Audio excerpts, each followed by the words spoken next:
The first time my wealthy boyfriend, Carter, came to meet my mother, Eleanor, he brought a signature orange Hermès gift box. Eleanor's eyes lit up. She couldn't stop showering him with praises. But after Carter left, we opened the box.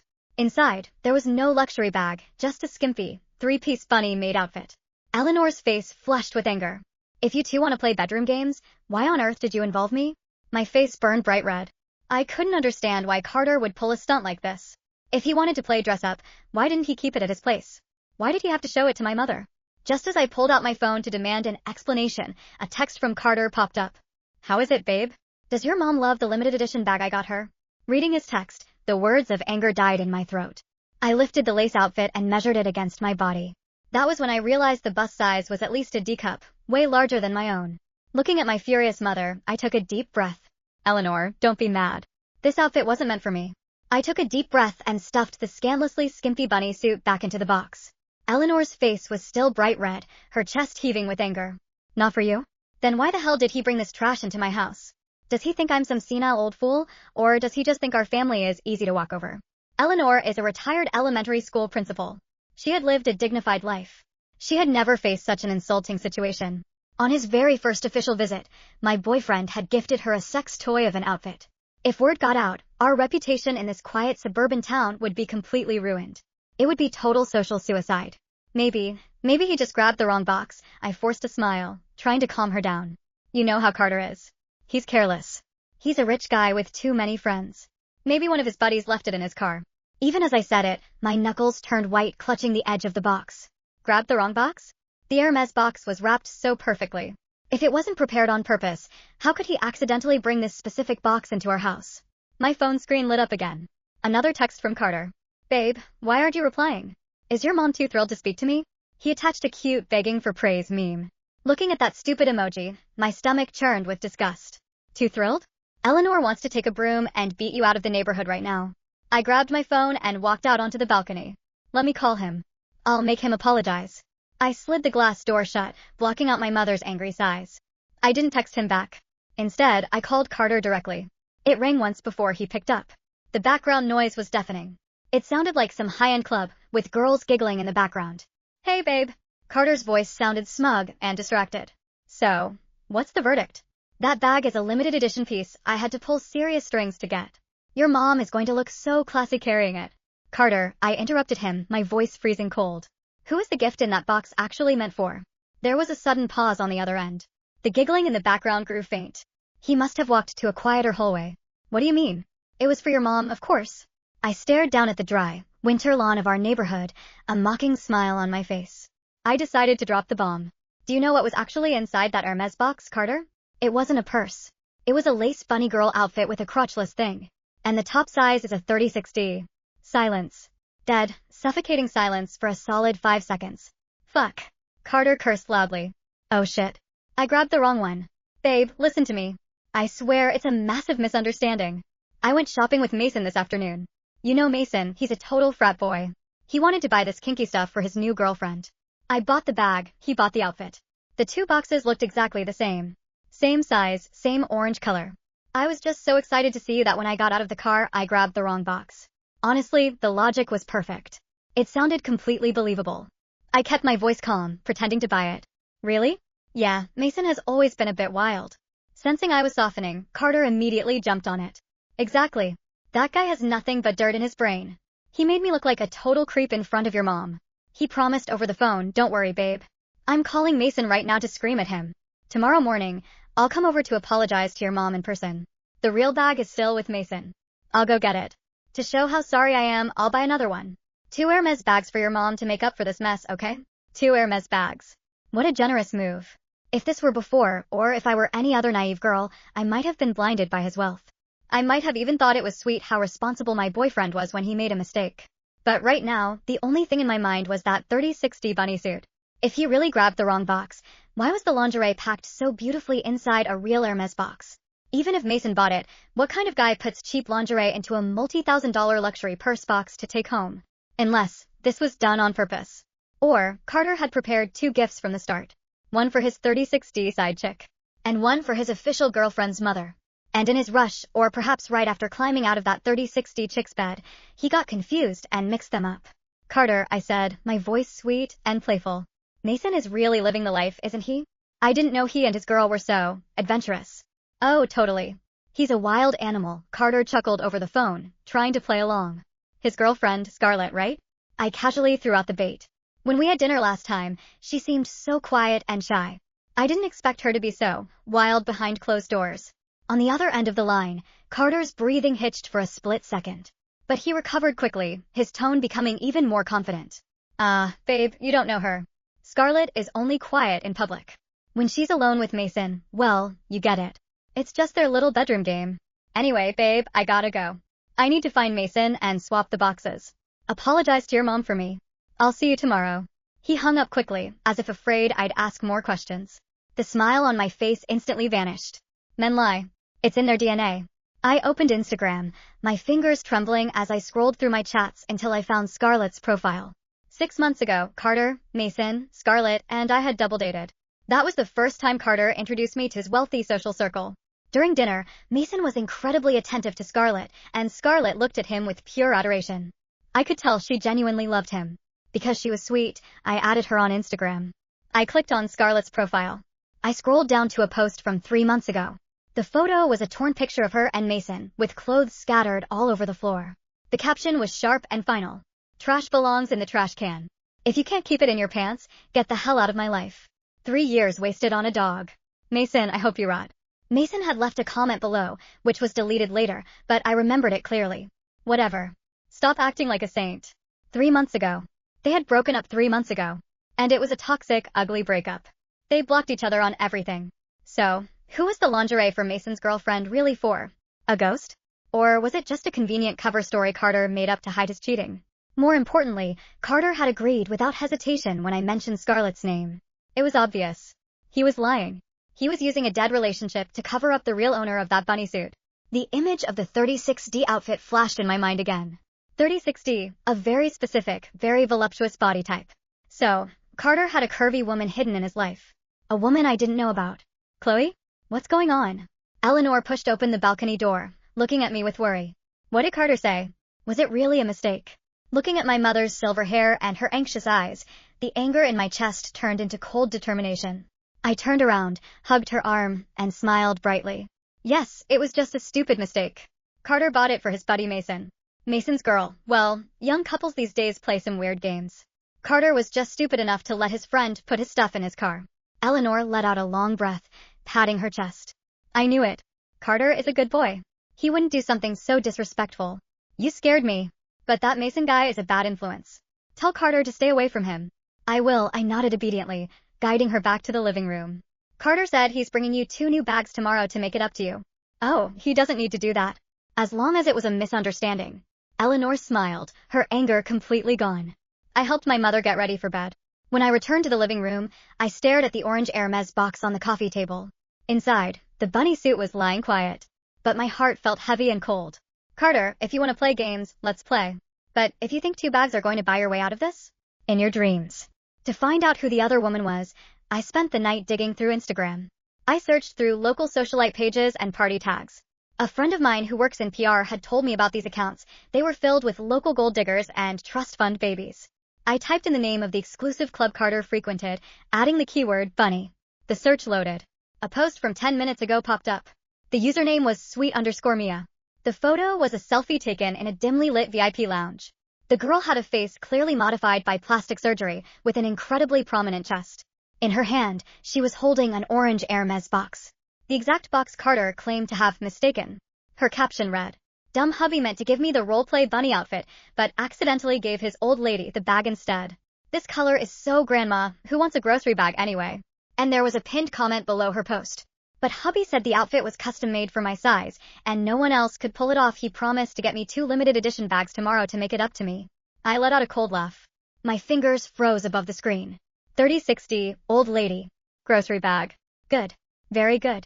I zoomed in on the photo, looking at the bag in the girl's hand. It was a limited edition gold Birkin. You had to spend 6 figures at the store just to get on the waiting list for that bag. But in Mia's mouth, it was just a grocery bag. Meanwhile, my mother, who had worked hard her entire life, was so touched by a gift from her future son-in-law that she didn't know what to do. Yet, she had almost become the laughingstock of this cheating couple's bedroom roleplay. I took screenshots, saved them, and threw my phone face down on the table. I didn't sleep a wink that night. The next morning, the doorbell rang early. Carter stood at the door, sweating, holding 2 brand new Hermès shopping bags. Before he even walked in, his voice was filled with deep regret. Eleanor. Chloe. I am so incredibly sorry. Eleanor was in the kitchen making breakfast. Hearing his voice, she wiped her hands and came out. Suddenly, with a loud thud, Carter dropped to one knee right in the foyer. Both Eleanor and I were stunned. Eleanor, it's all my fault. Carter held up the shopping bags, looking completely devastated. Yesterday, my brain was completely fried. I shouldn't have hung out with Mason. He made me look like an absolute fool in front of you. I am so sorry. I literally begged the store manager to get these 2 bags overnight. Please accept them. If you don't forgive me, I won't get up. What an Oscar-worthy performance. Eleanor had never seen a rich young man behave like this. Her anger vanished instantly, and she rushed forward to help him up. Oh, sweetie, what are you doing? Get up. She looked at the luxury bags with guilt. You didn't have to buy such expensive things. It's too much.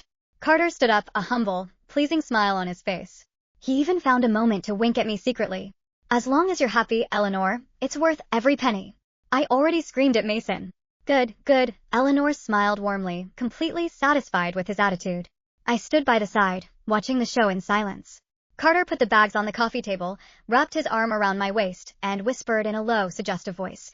Are we good now, babe? I told you it was just a misunderstanding. I spent almost all my savings to get these bags. You better reward me tonight. His hand began to slide down my waist. Suppressing the urge to vomit, I smiled playfully. Really? Your buddy Mason must be so upset then. Carter didn't blink. Oh, absolutely. Scarlett screamed at him all night. He's probably crying in a corner right now. Oh. I wiggled out of his grip, walked over to the coffee table, and picked up the bunny outfit that was still sitting there. I shook it in front of him. Since it's a misunderstanding, we should return this to its rightful owner. Carter's eyes flickered with panic. He reached out to grab it. Right. I'll take it back to Mason so it doesn't bother you. I twisted my wrist, dodging his hand. No way, I smiled gently. This is such a private item. We should return it in person to show how sincere we are. Carter's hand froze midair, his fingers hovering inches from the slick, orange cardboard of the Hermès box. For a fraction of a second, a shadow of sheer panic crossed his face, quickly masked by his usual, easygoing grin. He laughed, though the sound was a pitch too high, a rattling vibration that didn't quite reach his eyes. Oh, come on, babe, Carter said, reaching out to gently pat my shoulder. His touch, which used to feel warm and comforting, now felt like a cold, wet slide of lead. Let's not make a big production out of this. Mason is already mortified. If you show up at his place dragging his kinky laundry, the guy might actually die of embarrassment. I'll just throw it in my trunk and drop it off when I see him at the gym later. But it's not just about Mason, I replied, keeping my voice smooth, my eyes wide and innocent. I looked over at my mother, who was watching us with a mixture of relief and lingering confusion. It's about Scarlett, too. She's such a sweet, quiet girl. If she's trying to spice things up for Mason, the least we can do is return her property. Besides, I want to apologize to her in person. She must have been so confused when Mason brought home a gold Birkin instead of her bedroom outfit. Eleanor nodded, her traditional sensibilities thoroughly satisfied by my display of manners. Chloe is right, Carter. It's the polite thing to do. If that young lady is as shy as Chloe says, she's probably terribly embarrassed right now. Go together. It shows character. Carter swallowed. I watched his Adam's apple bob convulsively. Right. Yeah, of course. But, Scarlett's actually out of town today. Yeah, she went to visit her parents in upstate New York. And Mason is, well, he's in a really bad place right now because of the fight they had. He's barely picking up his phone. Oh, what a shame, I sighed, letting a look of genuine disappointment settle onto my face. Well, in that case, we shouldn't disturb him. But we should still celebrate. Celebrate. Carter blinked, his defensive guard slipping slightly. Yes. Celebrate you making things right with my mom, I said, gesturing to the 2 pristine Hermès bags sitting on the coffee table. You went to so much trouble to get these overnight. The least we can do is let you buy us dinner tonight. My treat, well, your treat, but my choice of restaurant. A visible wave of relief washed over Carter's features. He practically sagged with it. He thought he had successfully maneuvered his way out of the minefield. Absolutely. Name the place, babe. Anything you want. Only the best for Eleanor. The Grand Amber Club, I said. Private room 4. I hear their seasonal tasting menu is spectacular. And since it's a private room, we can bring the bags and open them there. It'll be like a proper family celebration. The Grand Amber? Carter's eyes flickered, just for a second. It was the exclusive club he frequented, the very same one @Mia had tagged in her post only hours prior. Sure. I'll make the reservation right now. Don't worry about it, I said, holding up my phone with a bright smile. I actually have a friend who works in their events department. I'll text her and get us booked. You just show up at 8, okay? Perfect, Carter said, leaning in to plant a kiss on my cheek. I forced myself not to flinch. His breath smelled of expensive mints and stale champagne from the night before. I have a few client calls to handle this afternoon, so I'll meet you and your mom there. Dress up, okay? You're going to look beautiful. I will, I whispered. As soon as the front door clicked shut behind him, the smile vanished from my face. Eleanor looked at me, her expression softening. He really is a good boy, Chloe. A bit careless, but he cares about you. Look how hard he tried to fix his mistake. He certainly tried, Mom, I said, my voice flat. Go get some rest. We have a big night ahead of us. Once my mother retired to her room, I sat on the edge of the sofa and pulled out my phone. It was time to arrange the guest list for our little celebration. My first message went to Scarlett. We hadn't spoken in 6 months, but the memory of her tearful, dignified departure from Mason's toxic life was fresh in my mind. When I sent her the screenshots of Mia's Instagram post, the one calling the gold Birkin a grocery bag and bragging about her hubby buying her 2 new bags to make up for the bunny suit mix-up, the response was almost instantaneous. Scarlett, is this a joke? Carter is still using my name to cover his tracks? Chloe, he told my mother and me that Mason bought the bunny suit for you and that you and Mason are currently fighting over it. He's using your old, dead relationship as a human shield. There was a long pause. 3 dots bounced on the screen, disappearing and reappearing. Scarlett, that pathetic piece of trash. Mason has been sleeping with Mia on and off too, you know. Or at least he was. They all share the same revolving door of girls in that VIP lounge. Carter thinks because he has money, everyone else's lives are just props for his theater. Chloe, do you want to watch the curtain fall? Scarlett, tell me where and when. Chloe, Grand Amber Club. Private room 4. 8 o'clock tonight. Wear something spectacular. Next, I needed to ensure the guest of honor arrived on time. While Carter had been in our bathroom earlier, flushing away the sweat of his theatrical kneeling performance, he had left his phone on the kitchen counter. It had been a risk, but I knew his passcode. It was his birth year, a sequence he was too lazy to ever change. I had bypassed his lock screen, searched for the contact, Mike, contractor, and found the exact match for @Mia. Her text thread with Carter was a nauseating scroll of demands for luxury jewelry, cash transfers, and explicit photos. The most recent exchange was from that very morning. Carter, babe, had to give the old lady's mom some decoy bags to shut them up. I'll bring your 2 new ones tonight. Meet me at Grand Amber at 9. Mia, you better, hubby. This gold one is so ugly, I left it in my trunk. I want the pink ostrich leather one we saw. Using a burner texting app, I sent a spoofed message to Mia's number, perfectly mimicking Carter's contact info. Chloe, as Carter change of plans, babe. Meet me in private room 4 at 8 p.m. instead. Bring the gold Birkin. I have the new ones ready for you there. Let's do a little show and tell before dinner. Mia, OMGs. See you at 8, hubby. The trap was baited. The prey was running headfirst into the snare. At 7:30, the valet at the Grand Amber Club opened the door of our modest sedan. Eleanor stepped out, looking incredibly elegant in a deep navy vintage silk dress she had kept from her days as a principal. She carried herself with the quiet, unshakable dignity of a woman who had spent 40 years commanding the respect of entire school districts. Beside her, I wore a sharp, tailored black blazer dress. No ruffles, no lace. Just clean, lethal lines. Under my arm, wrapped in a plain brown paper shopping bag, was the orange Hermès box containing the 36D bunny suit. This place is very grand, Eleanor murmured, looking up at the towering glass facade and the velvet-roped entrance of the club. A bit flashy for my taste, but I suppose this is where Carter feels at home. It's definitely his playground, Mom, I said, checking my watch. 7:45 p.m. Let's go inside. The hostess led us through the dimly lit, plushly carpeted corridors of the club. The air smelled of expensive cologne, wood smoke, and the distinct, heavy scent of old money masking new sins. We were escorted into private room 4, a lavishly appointed dining room with a heavy mahogany table, velvet high-back chairs, and a private bar. Carter was already there. He was dressed in a bespoke gray suit, looking every bit the wealthy, successful heir. When he saw us, he stood up, his face lighting up with that practiced, dazzling smile. Eleanor. Chloe. You both look absolutely stunning, he gushed, rushing forward to pull out Eleanor's chair. He had placed the 2 large Hermès shopping bags he brought this morning prominently on a side table, like trophies. I ordered the vintage champagne to start. Only the best for my favorite ladies. Thank you, Carter, Eleanor said, offering a polite, reserved smile. You've gone to a great deal of trouble. It's the absolute least I could do after yesterday's disaster, Carter said, casting a quick, sheepish look at me. Honestly, I haven't slept a wink. I'm just glad we can put that silly misunderstanding behind us. A misunderstanding indeed, I echoed, sitting down and placing the brown paper bag carefully on the floor beside my chair. So, did you manage to get a hold of Mason today? Carter's eyes darted to the side for a microsecond.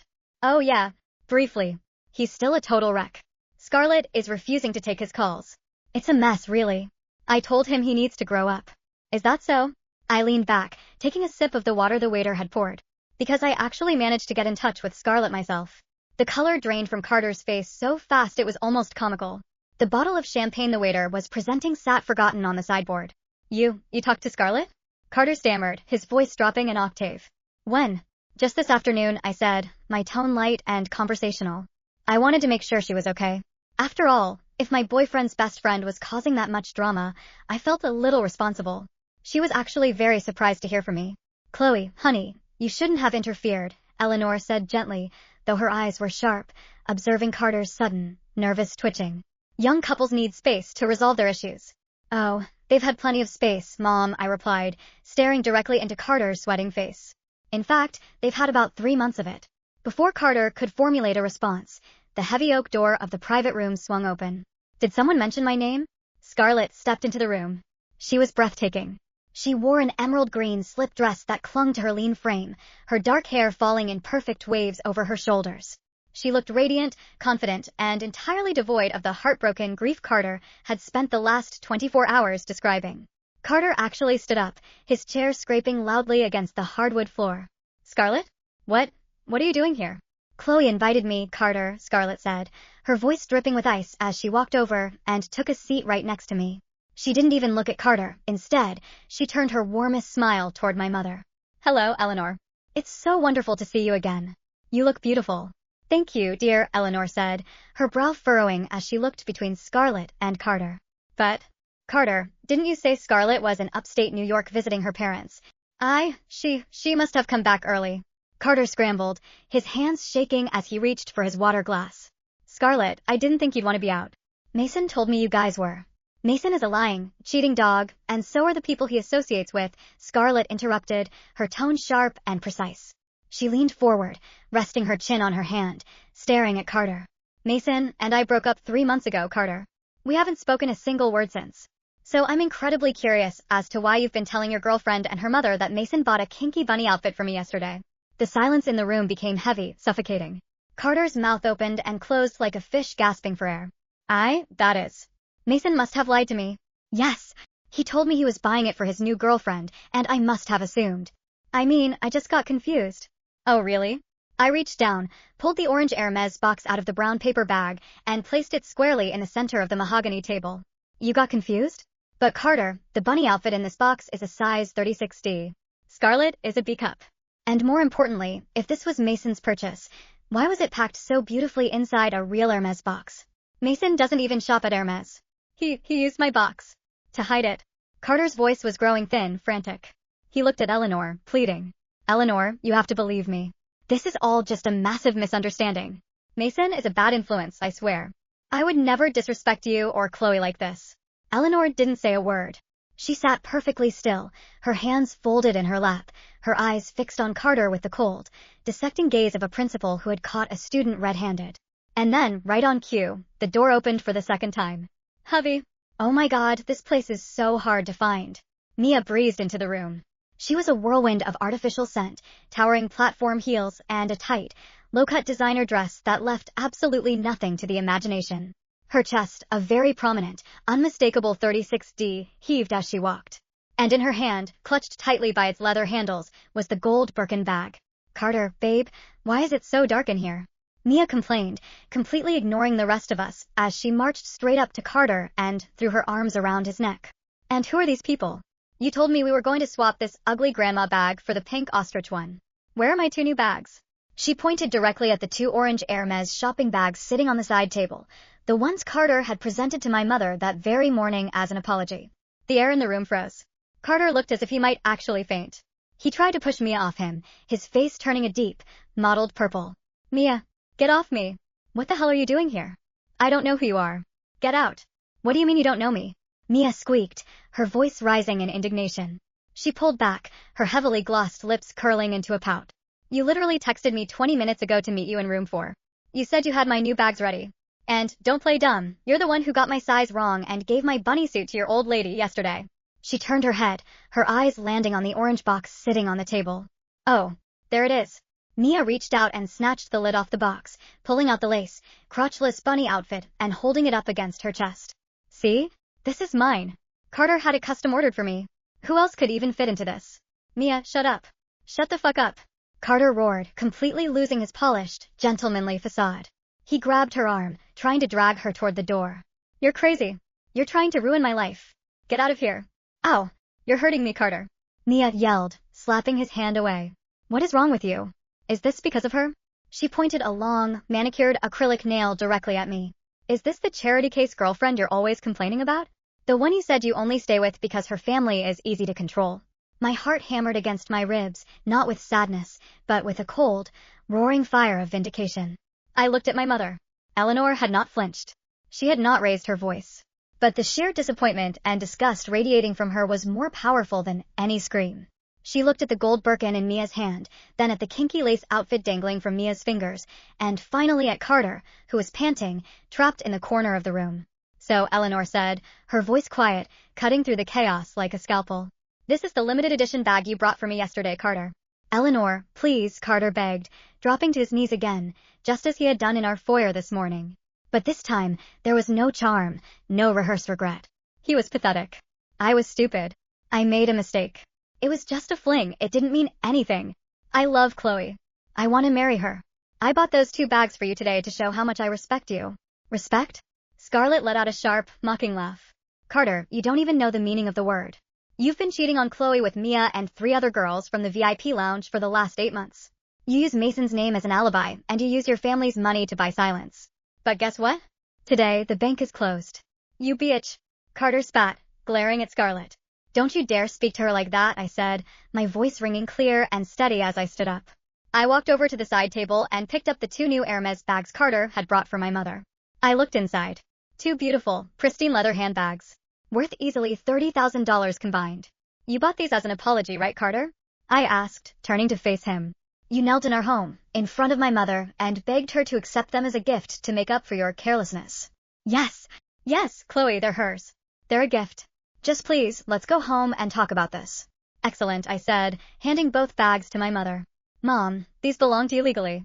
He gifted them to you in front of me, and he just confirmed it in front of Scarlett and this young lady. They are your property now. Wait, what? Mia shrieked, her eyes darting to the bags. Those are my bags. Carter promised them to me. They were never yours, dear, Eleanor said, finally standing up.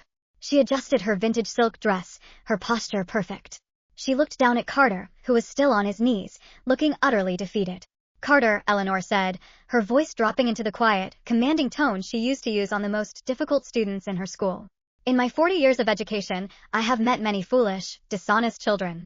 But most of them eventually learned the value of truth. You, however, are a deeply sad, hollow man. You think wealth can buy you a shield from your own cowardice. It cannot. She picked up her vintage handbag and took the 2 Hermès shopping bags from my hands. Your apology has been accepted, Eleanor continued, her eyes flashing with a cold, brilliant fire. And these gifts will be sold tomorrow. The proceeds will be donated entirely to the local shelter for battered women. At least your infidelity will serve some small, decent purpose in this world. Eleanor, no. You can't do that. Those cost me. Carter scrambled to stand up, but Scarlett stepped directly in his path, her eyes daring him to touch her. And as for you, Eleanor said, turning her gaze to Mia, who was still clutching the bunny suit and the gold Birkin. I suggest you find a line of work that doesn't require you to rely on the hollow promises of weak men. You are far too young to be this desperate. Mia's mouth fell open, her face flushing a deep, embarrassed red. Let's go, Chloe, my mother said, turning her back on the wreckage. The air in here is foul. Wait. Mia screamed, pointing at her phone, which she had set up on the sideboard earlier. Oh my god, no. I paused, looking back. Mia's phone screen was lit up. She had been in the middle of a live stream when she walked into the room, eager to show off her hubby's luxury swap to her thousands of social media followers. The live stream was still running. The comment section was scrolling past at a dizzying speed. User 123, OMG, is that Carter? Socialite NYC, wow, caught red-handed cheating on his fiancée with a sugar baby. Gossip Queen, the mother-in-law is a savage. Too young to be this desperate, OMG. Real talk, he's literally on his knees begging. How pathetic. Shut it off. Shut it off.